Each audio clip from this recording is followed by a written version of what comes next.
Okay, so I'm still waiting for the ramps to dry before I can get a little skateboarding in on this as I hang around, but shouldn't be too long. In the meantime, I happen to notice this video from Gordon Lewis, Why Fearing Black Consciousness is a Form of Bad Faith. So I was meaning to learn more about, is it Lewis Gordon or Gordon Lewis? Lewis R. Gordon. I was meaning more to learning. I have been meaning to learn more about his work since I heard that he went to the University of Connecticut, where I went and studied for a year. He wasn't there when I was there, but I know he's into existentialism and Africana philosophy and a bunch of other stuff. So I'm a total novice on this stuff. I don't. I know something about existentialism, so I know bad faith from the existential literature. I know what that means. I don't know what Black consciousness is, except in the most general sense. Um, I'm not an expert in this at all, but I would like to learn. So my goal is to try to listen and see what I can learn from this. And I figured, why not have you guys join in with me? So let's go ahead and take a listen to this. It's a bit long, so I don't know if we'll make it through the whole thing right now, but we can at least listen to a good portion of it and maybe come back for some other parts as we do. Okay, here we go. Begin by saying Winnikisuk. Winnikisuk because I'm in New England and Elvis, you're in England and the viewers are in many places. Winnikisuk is how one greets someone in the Wampanoag language.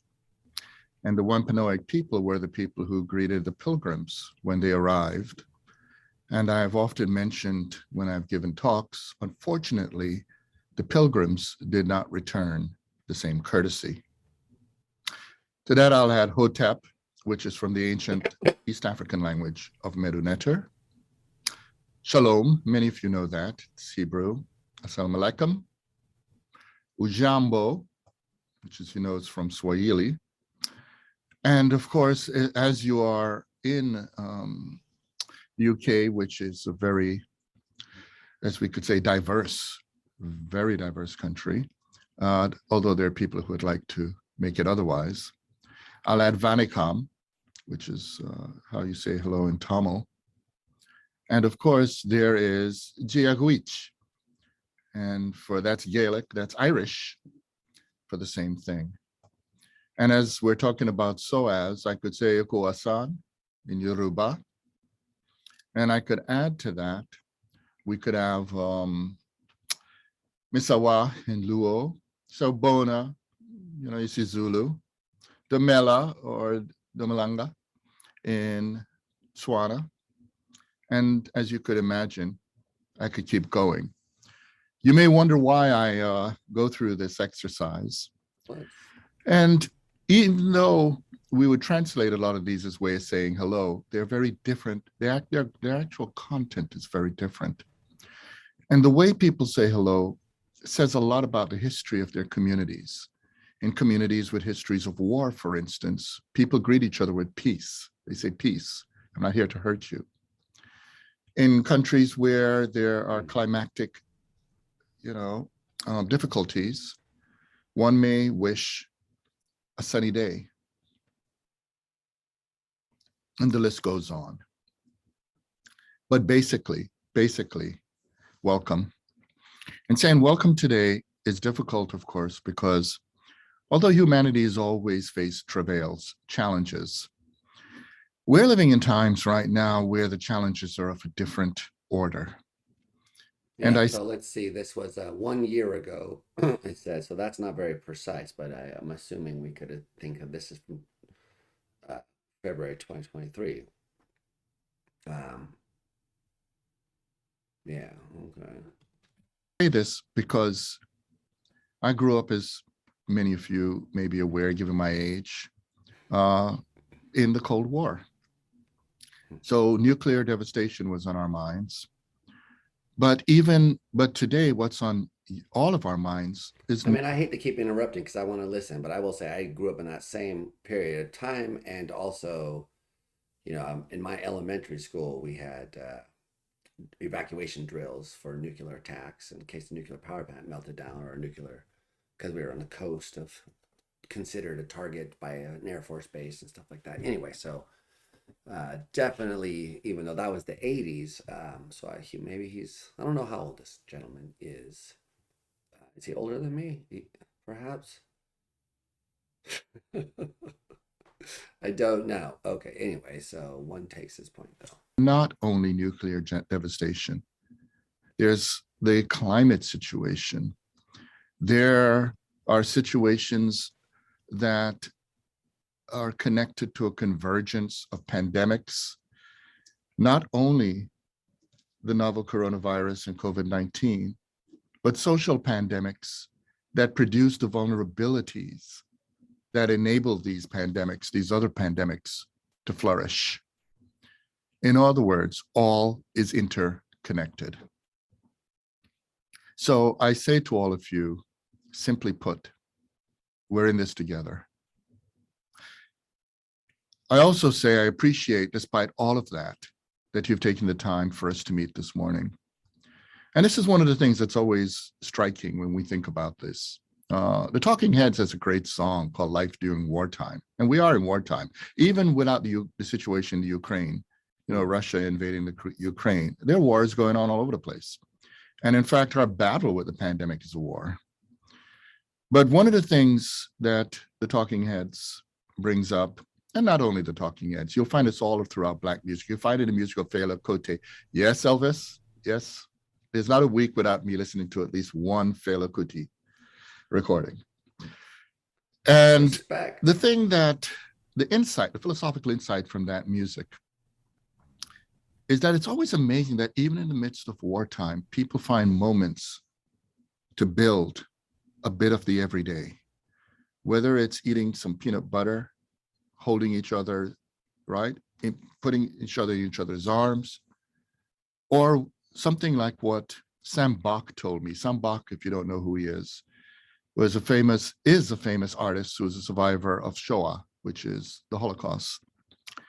And he was 8 years old at the time when his community was besieged and put in these death camps. But before that, they were put into a form of enslaved ghetto and, or shtetl.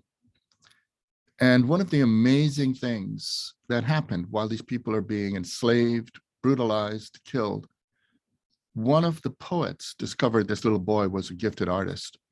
And would you believe those people, right? Those people in the midst of Shoah or the Holocaust put on an art show. They did whatever they could to look as best they could with dignity and put whatever drawings he had and put on an art show. And Sam showed me a picture of him as a little boy with that poet holding him. And that's the picture. And right after that, the poet was killed. I'll return to this kind of theme. But for now, I'm going to go into the book. And if you're wondering, that's some depressing shit, man. Why I began with this theme is because the themes like that permeate what I talk about in the book, Fear of Black Consciousness. And I talk about these themes,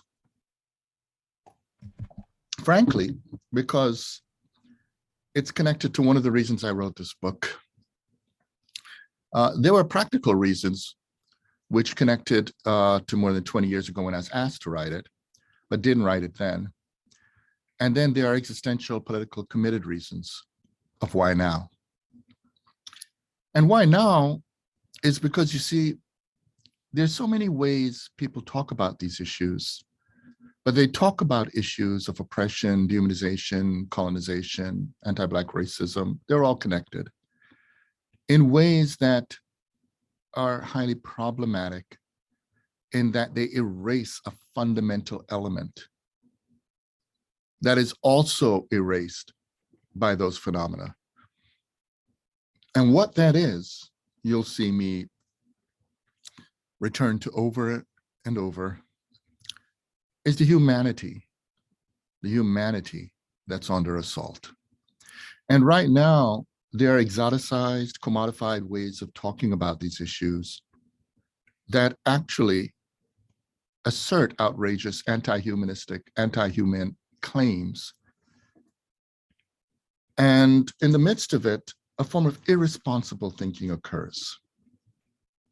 So let me go straight to at least a theme today. I'm not going to talk about the whole book. I decided I'm just going to talk about a simple theme, and in our conversation, different elements could pop up, and we could see from there. So the element I'm going to focus on is why fearing Black consciousness is a form of bad faith. Now, to begin with, even before I wrote this book, many, many years ago when I was a student of philosophy, and by the way, I must announce full disclosure, I am not a philosophy nationalist. In fact, I'm against all nationalisms. And you may say, why does he say this? Well, for many years, the way I do work is I see anything you study, anything, whether it's philosophy, history, literature, whether it's medicine, whether it's physics. And by the way, I do work in all those areas. One of the things I've learned is that anything you study is like a key that opens a door to a world. And that key opens you a door to a world in which you find other keys. And those other keys are those other disciplines. So the idea that there is one discipline that's to supervene over all other disciplines is imperial. So yeah, that's an interesting point. I wouldn't have put it that way myself, but I 100% agree with what he's saying. Seeing philosophy as like the master discipline or the uber discipline is a mistake. I agree. Okay, cool. what I say is I'm also a philosopher. But nevertheless, when I was acquiring one of my keys, because I didn't only study philosophy, I studied classics and many other areas as well. But when I was acquiring one of my keys, which was philosophy, I remembered, this is more than 30 years ago, having a conversation with a community activist. And she didn't know that I did a lot of political work myself. But the thing was, I'm very critical of people who commodify their political activism. So we were just talking and she said, what are you studying? And I said, philosophy. And she said, oh, philosophy. I was like, what? What? She said, it's too abstract. I study the concrete. And I looked at her and I said, you know, the concrete is an abstraction. And she paused and we started to crack up. Anyway, we're great friends all the way to this day. But this is a very important point. You see, even sometimes when we're thinking we're addressing an issue concretely, we don't realize we're imposing abstractions onto our actual engagements. And there are many kinds of abstractions. For instance, one of the abstractions that's doing much damage in the world is the abstraction called the individual. And there's another one also called the community, all of these the abstractions. And within these abstractions, one of the reasons they're able to do damage is because in their effort to be concrete, when you say the community, the individual, and so forth, even though they're abstractions, they lead to situations that put people outside of their relationships with reality in the world. And this happens also the way not only people outside, but people inside talk about their communities. So to begin with, one of the things I would like to put on the table is, if you look at a title called Fear of Black Consciousness, of course, we'd have to talk about what Black is, what consciousness is, and what the fear is. Well, if we start with Black, this concrete story is that many people think that their Blacks are the Blacks. And this is what creates a lot of confusion. There are people, for instance, in the United States who think to talk about Blacks is to talk about exclusively. And in fact, almost to the point of saying that only the Blacks in the United States properly count as the Blacks.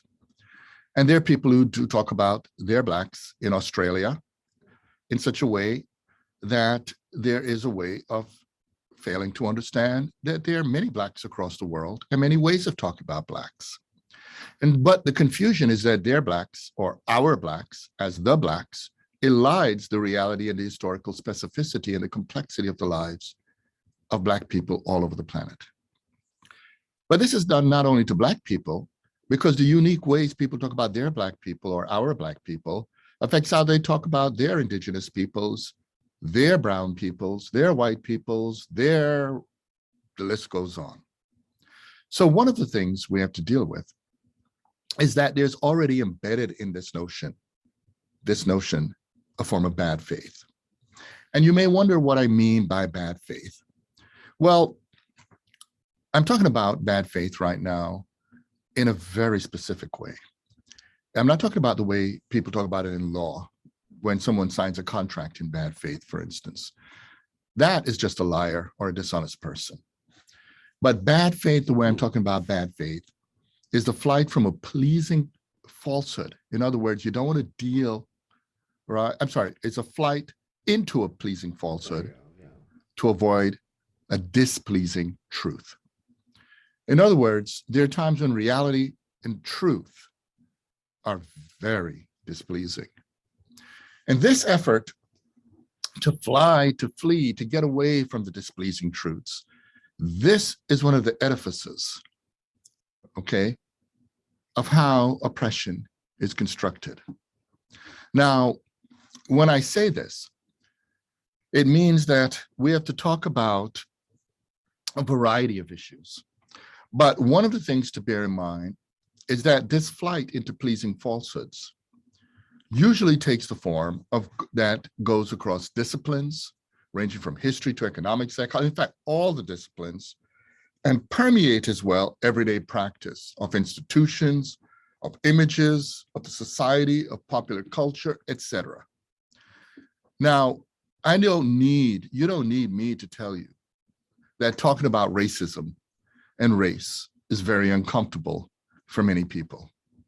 In fact, from birth to grave, in many racist societies, what you encounter is a neurotic situation, because what you learn to do is how to avoid talking about race and racism. And that avoidance, that evasion, actually plays a role in maintaining those systems. And this leads to also a neurotic situation, precisely because it not only personalizes the issue, but it personalizes it in such a way that obscures truth and reality. So already you could see why fearing. So hold on. He keeps saying he's going to define these terms and then kind of not defining the terms. But so bad faith, fleeing into pleasing falsehood. Okay, so is the pleasing falsehood that there's no racism in America, or so what? Huh? Okay, this is interesting. You could see why fearing talking about these issues is a form of bad faith, because so fearing talking about these issues, but that's not fearing Black consciousness, is it? Is his fearing Black consciousness just mean the fear of like discussing issues about race? Is that what he's talking about? Interesting. Ultimately, at the heart of doing so is a fear of truth and reality. And this already says something, because you see, if embedded in Blackness, if embedded in Black consciousness is truth and reality, then ultimately what's embedded in the rage against it, what's embedded in the society, in fact, that maintains it, is a whole system of lies, right? It's a whole edifice of denying reality. And at a basic level, we know this is truth, right? We know this is true, okay? Because you see, if the struggle for Black liberation, if the struggle for racial justice, if the struggle for the transformation of the inequities and the inequalities imposed upon the global South, if all of that, if that were a lie, then we would have to just lay our arms down and concede the idea that it is true that we're inferior. It is true that everything that has been done in the Euro-modern world to the people of the global South, and also to the people in the North who are the disadvantaged, that all of that is legitimate. Now, deep down, we know that's false. So what we have to address is basically the basic fact that what is going on when we're talking about anti-Black racism, if we're talking about colonialism, if we're talking about the many forms of oppression, degradation on humankind, from misogyny all the way through to the forms of class crushing, we need to address that these are efforts to disempower a group of people through supposedly empowering another group of people, but the logic of that empowering is symbiotically connected to global disempowerment. And in today's language, we call that privatization. And so if we think about that, we need to address then certain facts, certain realities. For instance, if we talk about notions of white supremacy, the very even notion of supremacy on the human world is hokey. It's silly, it's weird. Because one of the things we know deep down is there's no intrinsic notion of superiority or inferiority. If we were to think in terms of physical reality, biological reality, etc., we are no more superior than the bacteria, the viruses that infect us. We're no more superior than a grain of sand. The superiority, inferiority nonsense is actually outside of the sphere of dealing with reality. Where it comes from is a different kind of conception of reality. And it's that conception of reality that many people try to avoid. And that is the reality constituted by the human world. And many social scientists call this socially constructed reality. But some people make the mistake of thinking socially constructed reality means false reality. But what we have to understand is that we human beings live in a world of meaning. We do not live in a world, an ice cold world of bare things. If I pick up this cup to drink, it's a physical object, but it's not just a cup. If I throw it and hit someone, it's a weapon. If I give it as a gift to someone, it's a gift. We live in a world of meaning, but we can produce meanings that are demeaning. In other words, they degrade others, and we could produce meanings that are uplifting and build the dignity of others. White supremacy is a construction of meaning to push certain groups of human beings above the category of human beings. And that is why white supremacy is often premised upon constructing the notion of white beings. But the thing to bear in mind right now is that white supremacy and anti-Black racism are not the same thing. Many people construct them as if they're symmetrical. But actually, the logic of making people superior is different from the logic of making certain people inferior. You even see the way my hands move. One props some people up, another one pushes certain people down. And of course, if we have the human being in the middle, then what happens is what Frantz Fanon pointed out. If you're going to push some people above humanity and some people below humanity, what you're going to have is the murder of humanity. Of course, what's tricky is that the segregating logic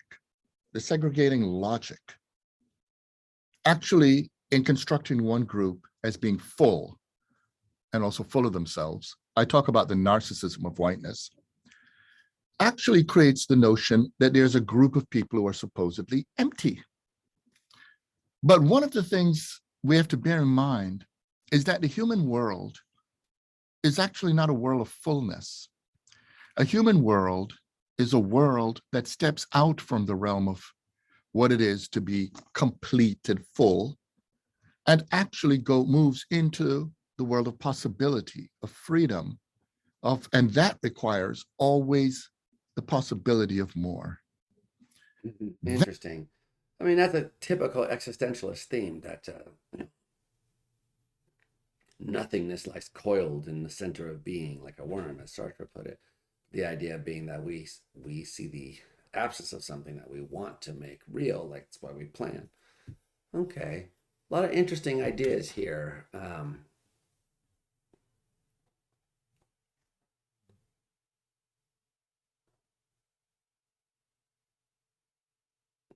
I mean, I almost think I agree with this fear of Black consciousness as a form of bad faith. I think I see what he's saying, but I'm not sure. So let's continue. That means then, if we understand this, several things that would be ironic. The first thing is you could get rid of white supremacy and you could still have anti-Black racism if you're still pushing Black people down. The second thing is if you construct white supremacy as the fullness of being, then actually what white supremacy is an attack on humanity. Because anywhere there are human beings, there's always the idea of something that will negate this notion of fullness. And if we understand this, process, then we can understand then that what is actually under attack against the people who are defined as non-white is a form of narcissistic rage against what they remind those who claim they are better than human. And that is, at the end of the day, all are only human. And human with the imperfections, as C.L.R. James pointed out, human beings with our affective life, our hopes, our desires, our joys, our sufferings, our sorrow, our commitments. I mean, it does suck to be human, I guess I would say. And I do have tendencies towards transhumanism. But that's not what he's talking about. The idea that you want to like transcend biology. And do people think of transhumanism as a form of white supremacy? I haven't heard that critique before.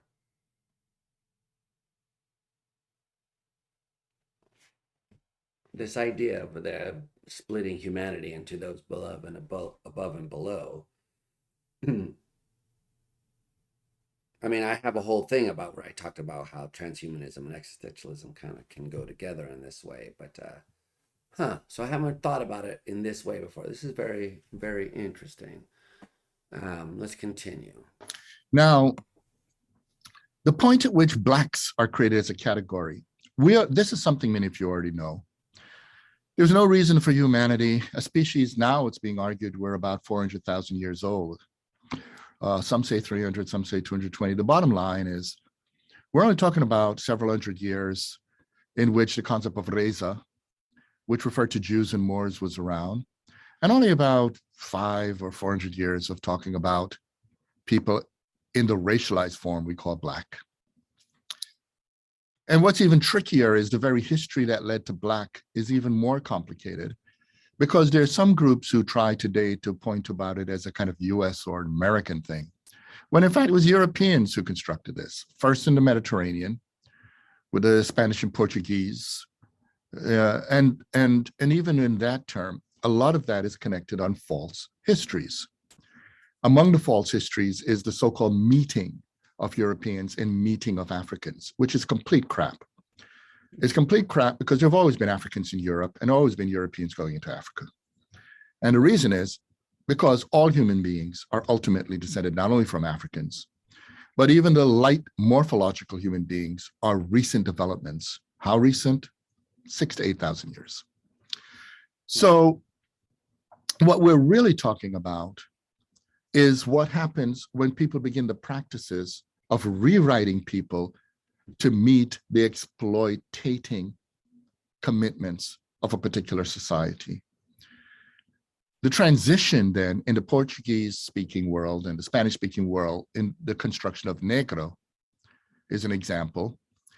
And in the French speaking world, although the French has la noire for the color black, it's striking that instead of just saying la noire and then le noir as an abstract concept, the French at first went to le nègre to bring in the Spanish and Portuguese speaking term and then Francophonize it. And this is, of course, a linguistic act of creating radical distancing.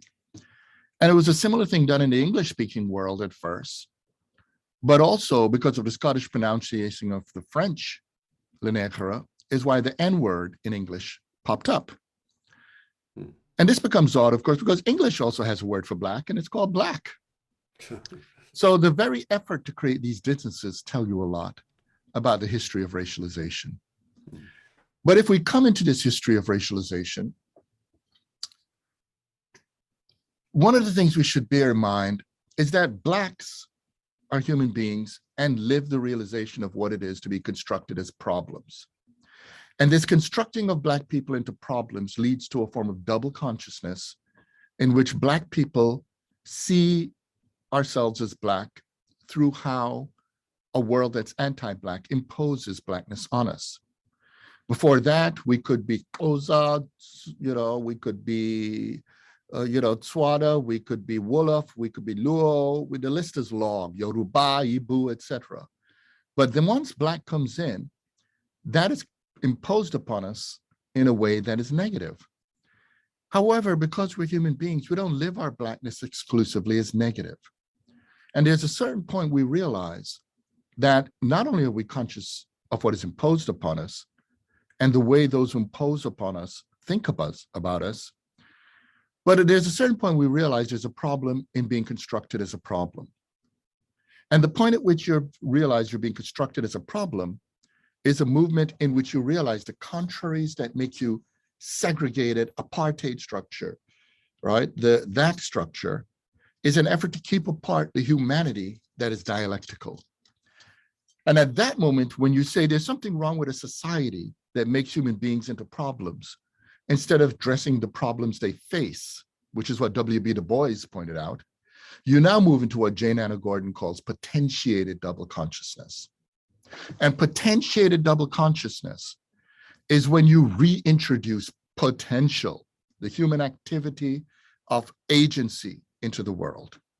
And that activity of agency is where you have the transition from lowercase Black consciousness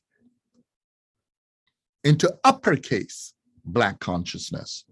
And that is where you begin to understand what it is actually to construct a future.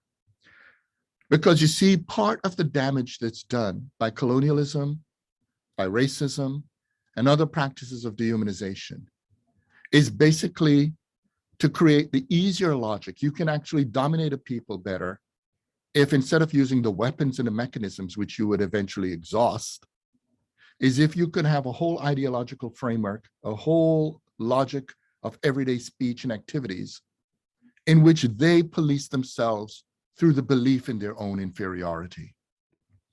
So if you do this, then you have to construct an entire false history. And this is part of the fear of Black consciousness, because when you become uppercase Black consciousness, you now begin to unveil the lies and the contradictions of the Euro-modern age.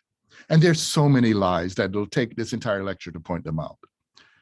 But among them, for instance, is even the term modern. Many people, when they use the word modern, they think modern is to be European, and then they think to be European is to be white, when there have always been non-white Europeans. But if you understand that all modern means is to be of the present, and all being of the present means is to be connected to what's to come, then the moment you become an agent of history, you're connected to what's to come, and you are modern. Which means throughout history, there have been all kinds of people who have been modern. And right now, there are many of us who are creating new ways of being human that will connect to other communities to come. And that would make us modern. So if we begin to understand the implications of what it is to take responsibility for history, to take responsibility for our political life, we begin now to become this uppercase Black consciousness. Now, one of the things I like to say is when I talk about this, in this talk right now, I'm outlining a variety of concepts. But when I say this, I talk about this and I mean it in every aspect of life, from the food we eat. I mean it from the music we listen to. I mean this from the everyday conversations we have in pubs, that we have among friends. What I'm saying is that ultimately the disclosure of all reality is the world we live in as a human world, and we collectively participate in how it's constructed and how it's transformed. So this means then, if we're dealing with the openness of possibility, and I'm going to now move to close, there are several things we should consider. Clearly, I'm talking about the decolonizing, right, of the practices imposed upon humankind. Colonization as dehumanization and as disempowerment requires practices of empowerment, which require practices of humanization, which require practices of ultimately the transformation of power. Colonization is the coercive conception of power. Decolonization, moving into what's called decoloniality, moving into what I call a teleological suspension of the impositions of the way we think of disciplines, that requires a conception of power that serves as conditions of possibility for other people to be able to live with dignity and freedom. And that understanding then means that we need to rethink power, and we also need to rethink, and we need to practice, and we need to build on how we deal with the mechanisms of coloniality.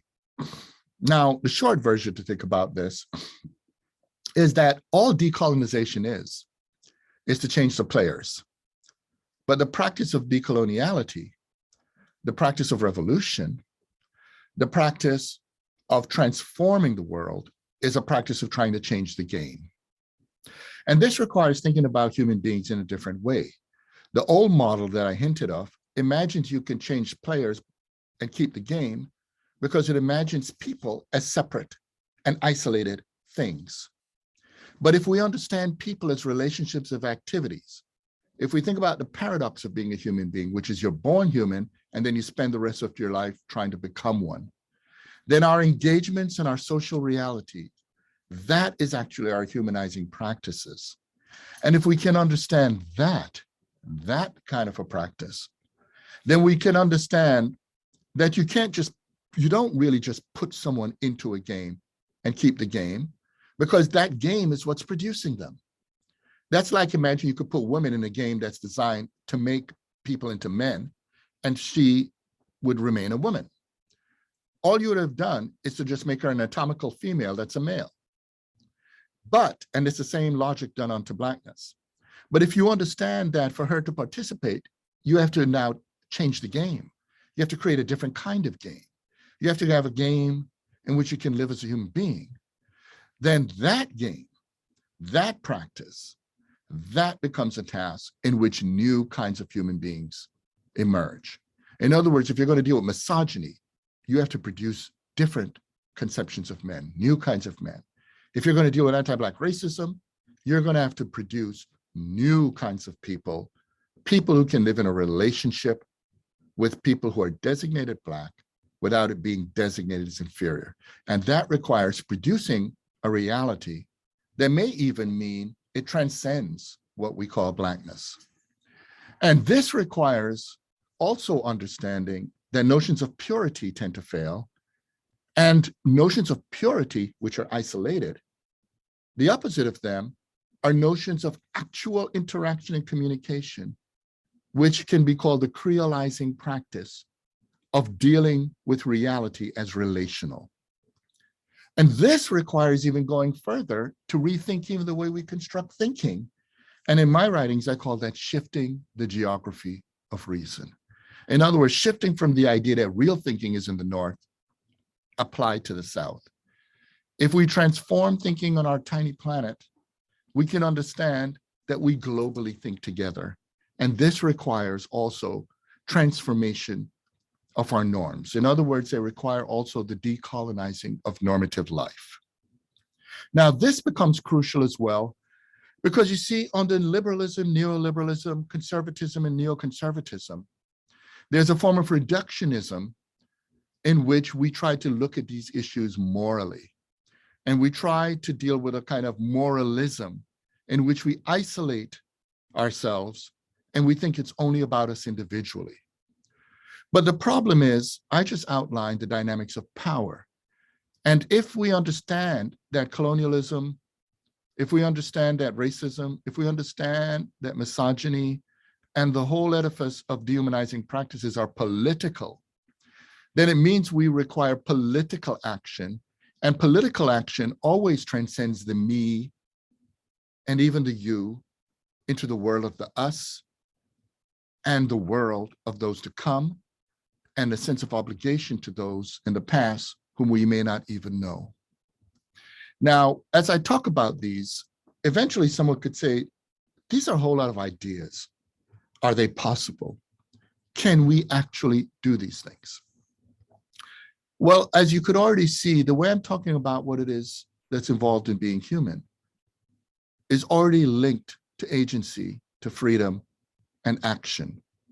The fact of the matter is, we do it all the time. And there's so many examples I could give, but I'm going to close with an example of somebody who had to act under conditions of seeming impossibility. And I'm bringing up this example because my argument is that, you see, we have the task of building different houses.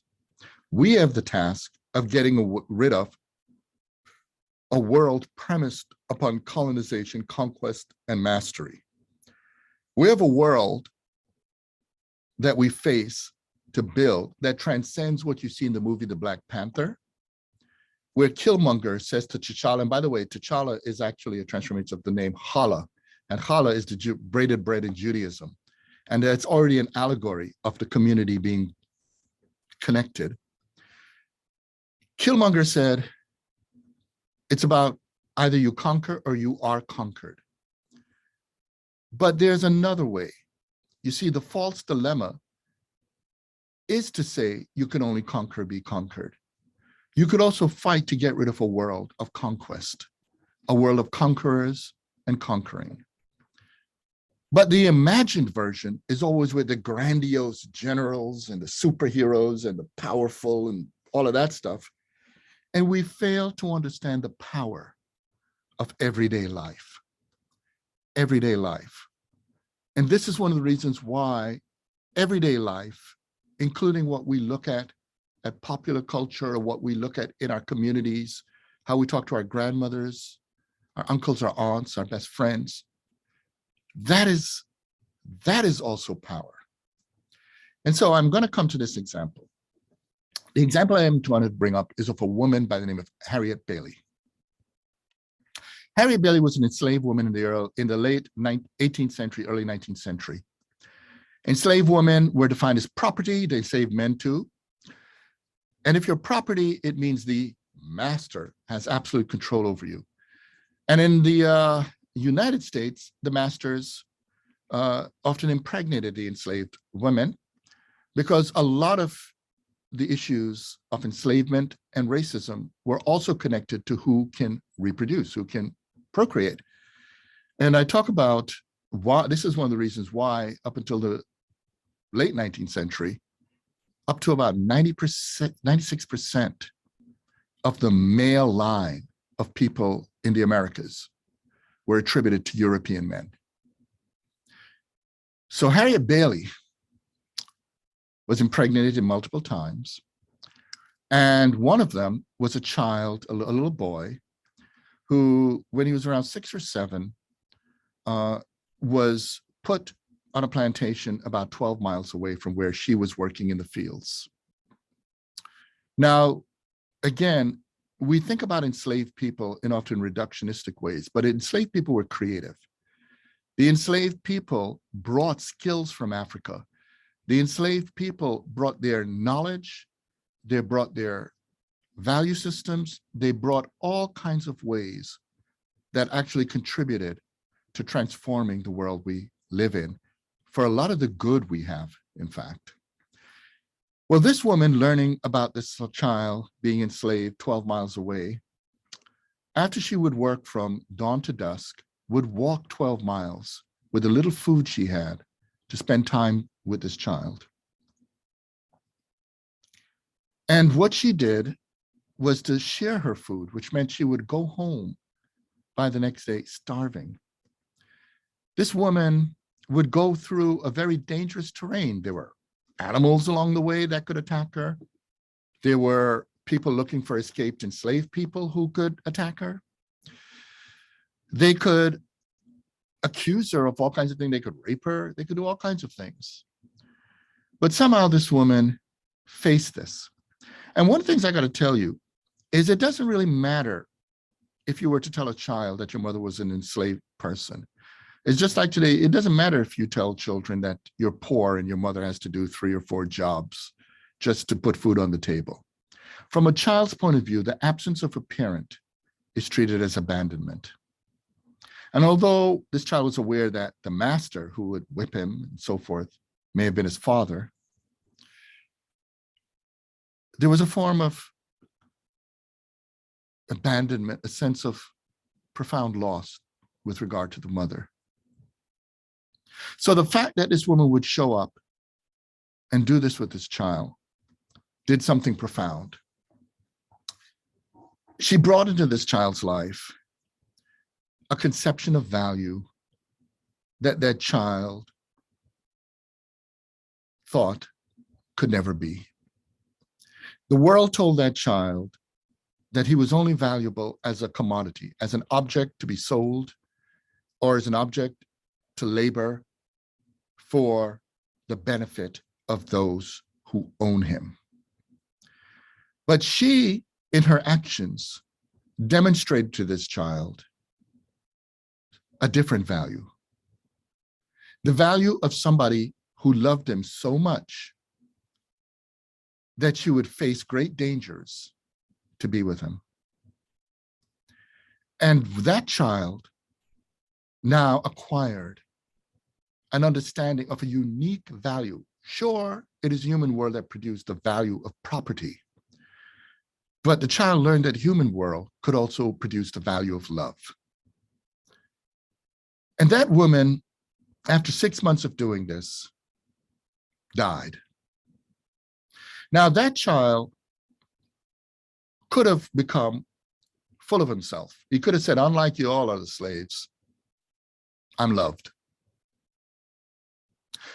He could have become a person who just felt superior to others. But something else happened. This child eventually fought against a slave breaker, escaped. And when he escaped, he could have just said, yo, I have my liberty. But this child understood, now a man, that liberty and freedom are not the same. As a fugitive, he may have his liberty. But if he fights for the dignity and the freedom of his fellow human being and against the institution of enslavement, that is going to be the responsible political act for freedom. And so if we come to this, the question is, why did he do this? Well, if we go back, you see, the world he was living in was a world that told him that being loved by an enslaved woman was worthless, that a piece of property could not be a source of love, which means that he himself could not be a source of love. But the fact that this woman loved him, and the fact that he now valued her love, meant he valued being valued by someone from whom Frantz Fanon called le damné de la terre, the damned of the earth. And the moment in which he could see the value, in other words, the humanity of those people called property, is the point at which he begins to develop a revolutionary consciousness, a Black consciousness as a commitment to revolutionary change. And that boy, when he became a man and escaped, he did change his name from Bailey. And today, many of you in the world know him as Frederick Douglass. Hmm. And the point about it is that this story is not about really Frederick Douglass. This is about Harriet Bailey.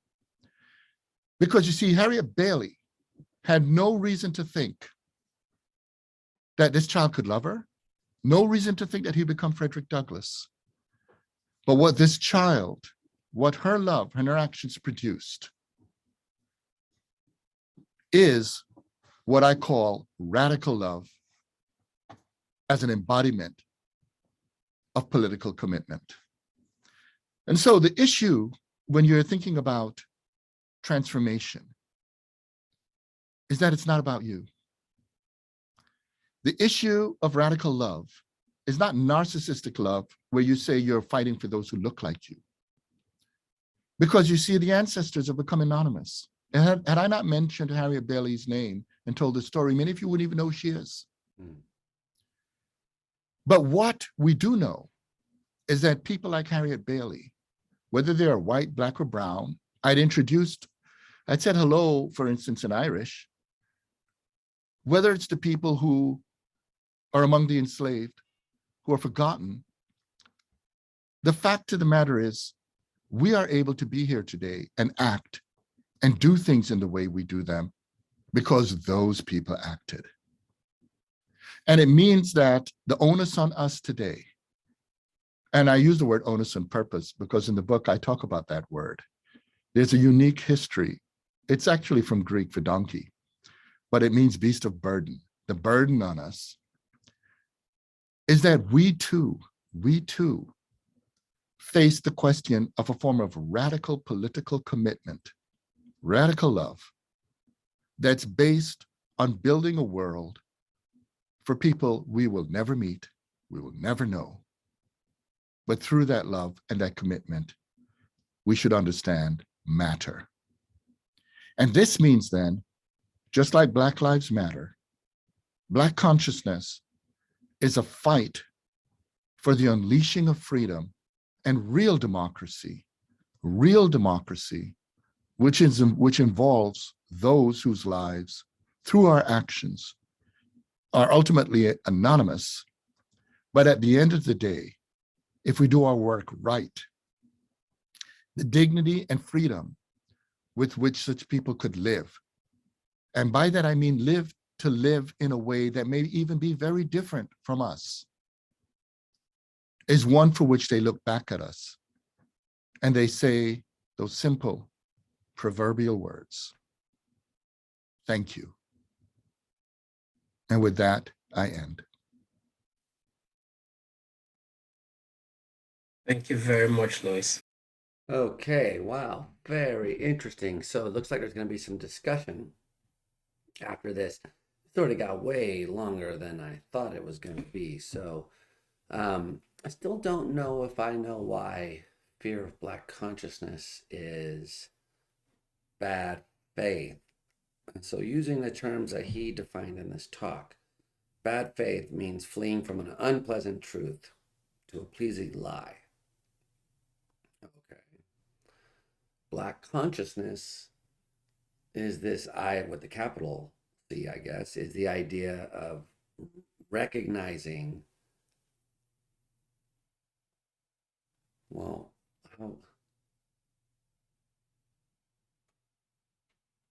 that there's dignity and value and this reorganization of who counts as the thinker and all these things that you were talking about. So Black consciousness is the awareness of that, like the fact that Black is constructed, and okay, people fear that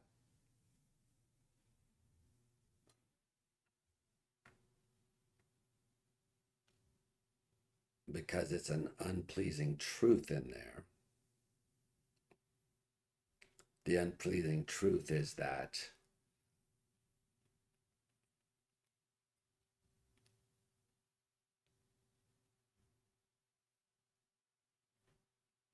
is the interpretation of modern society that's been built is false. That's the unpleasing truth. And so we fear that. We don't want to talk about this stuff. I mean, I agree, talking about this stuff is uncomfortable. I'm doing it because I think it's important, but okay. So I don't want to deal or confront with all of these issues about blackness and society. So I'm afraid of talking about that. I'm in bad faith because I'm turning towards a pleasing lie. The pleasing lie is this business about modern stuff being mostly white Europeans, et cetera, et cetera. Okay, so I think I kind of pieced it together. Did I miss anything? I don't know. I'm sure that people might disagree with this. I found myself mostly convinced by it. I think there's some things to think through here, but some things I don't understand. But overall, very interesting. Yeah. All right. Check the ramp.